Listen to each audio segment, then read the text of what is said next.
ஜனநாயகன் படத்துக்கு வந்து மத்திய அரசு நெருக்கடி கொடுக்குறாங்கன்ற மாதிரி சொல்கிறாங்க. அதெல்லாம் எந்த நெருக்கடியும் ஏங்க ஜனநாயகம் அப்படின்லாம் பார்த்தீங்கன்னா அவர் கட்சி நடத்துகிறதே இன்னைக்கு கட்சி ஆரம்பித்திருக்கிறார். அவருக்கு வேறு வகையிலெல்லாம் நெருக்கடி கொடுக்கலாம். ஒரு படத்தை போய் தடை பண்ணுறதுனால அங்கே ஒரு நெருக்கடி கொடுக்கும். இதுக்கெல்லாம் ஒரு அரசியல் சாயம் பூசினீங்கன்னா எதுக்கு தான் பேசுறது? அதையெல்லாம் அப்படி இருக்குமா என்னன்னு எங்களுக்கு தெரியாது.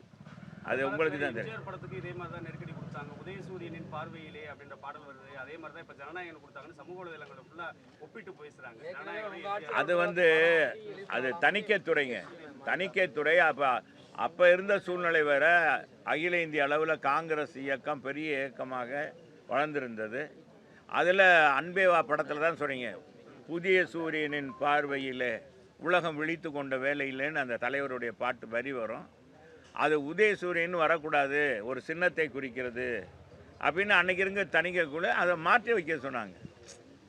அதனால் அது ஒன்றும் இது இல்லை, அது பெருசாக இல்லை. அப்போ யூஏ சான்றிதழ் தான் கொடுத்தாங்க. படம் வந்து மிகப்பெரிய வெற்றி பெற்றது.